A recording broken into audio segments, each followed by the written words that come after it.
While Thor and Loki were traveling far from Asgard in Thor's goat-drawn chariot, night overtook them, and they were welcomed into the house of a farmer and his family. To repay his hosts for their hospitality, Thor offered his goats for supper, knowing that he could bring them back to life afterwards and not be at any loss. Despite the Thunder God's instructions, Thjalfi broke open one of the goat's leg bones to suck out the marrow before placing it on the hide with the others.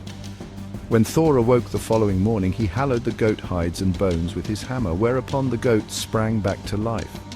One of them, however, had a lame hind leg. Thor immediately intuited the reason for this and was so furious at the farmer and his family that he would have slain them all on the spot had the farmer not offered him his children, Thjalfi and Röskva, to be his servants. Thor accepted, and he, Loki, and the children pressed onward on foot, leaving the handicapped goats behind. The party's goal was to reach Jotunheim, the land of the giants. Just as night was falling, they came to a huge hall. They found no one inside, and decided to spend the night there. They were jostled awake by a great earthquake. Running outside, they found a sleeping giant whose snores caused the earth to rumble and shake. Thor, who hated giants, clutched his hammer and resolved to smite this sure foe of his. But the giant awoke at the last second and seemed to be cheered, or at least amused, by the sight of Thor and his companions. The giant introduced himself as Skrymir, but said that he already knew full well to whom he was introducing himself. Skrymir picked up his glove, the great hall in which Thor and his company had slept during the night, and proposed that he accompany them on their journey. To this the god agreed, and off they went through forests and over hills.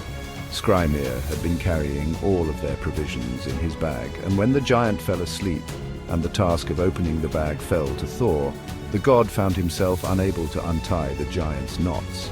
This so angered Thor that he struck the dozing Skrymir in the forehead, hoping to kill him. The giant awoke calmly and asked if a leaf had fallen on his head. Later in the night, the giant's snores grew so loud they echoed through the valleys like thunder. Thor, annoyed by his inability to sleep and wanting to kill the giant anyway, tried a second time to smite him by striking him in the head. But, much as before, Skrymir awakened and asked if an acorn had fallen on his head. Just before dawn, Thor decided to try one more time to end Skrymir's life, but the giant, awakened, asked if some birds had roosted above him and shaken some dirt from the branches onto his face. Skrymir departed from Thor and his companions, and the company pressed onward toward a castle called Utgard. Around midday, the travelers reached their destination.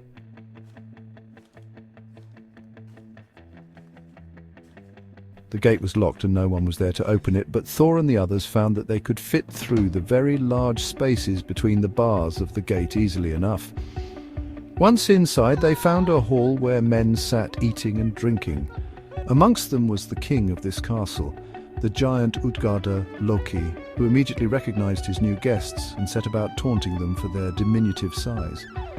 Wanting to salvage his dignity and that of his companions, Loki proudly asserted that no one else in this castle could eat food faster than he could. Útgarða-Loki challenged him to prove this boast by entering a contest with one of the men there, whose name was Logi.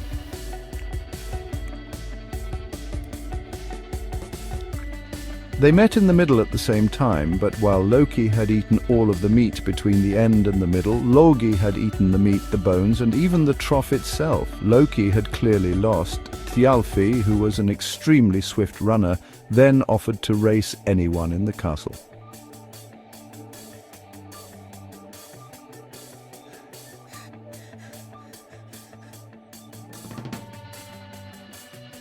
By the time Hugi reached the finish line, he was so far ahead of Thjalfi that he doubled back to meet his contestant. Thor then challenged anyone in the castle to a drinking contest, something at which he had no little skill. Thor drank mightily, but by the time he had to pause for a breath, the level of liquor in the horn had barely lowered. So he gave it a second try, straining to gulp and gulp until his breath failed him. His third drink was even more formidable than the previous two, but in the end much was still left. By that point, however, Thor couldn't drink any more and gave up. Well then, Thor, shall we test your legendary strength? The giant king cunning and sly, proposes a series of challenges to test the god's strength. First, Thor is tasked with lifting the king's cat, a seemingly simple feat for one so strong.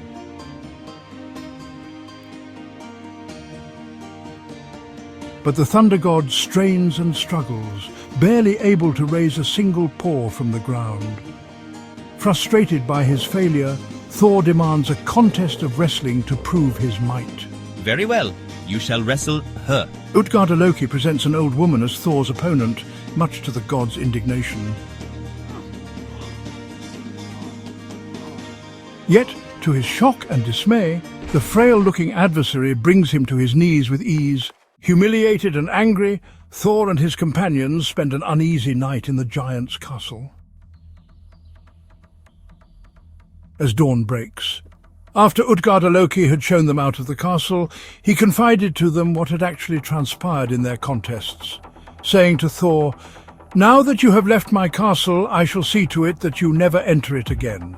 The knot on my provision bag that you almost succeeded in untying had been wrought in iron. I deflected the blows you attempted to inflict on me with your hammer. Instead of my face, you hit the mountainside and carved 3 gaping valleys into it. Had you struck me, I would have been killed then and there." Loki held his own remarkably well in his eating contest, since his opponent was none other than fire itself. So it was with Thjalfi too. He raced against thought which nobody could ever hope to outrun.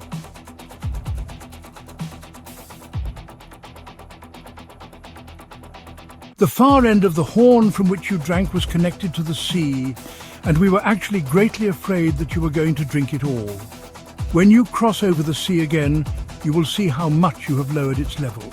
The cat Thor could barely lift was, in fact, the Midgard serpent, encircling the entire world. In raising its paw, Thor had lifted the great beast so high that it nearly touched the sky. And your wrestling opponent? And the old woman who bested him in wrestling? She was Ellie, the embodiment of old age itself. Útgarða-Loki confesses that he used illusions to deceive the god, fearing Thor's true power.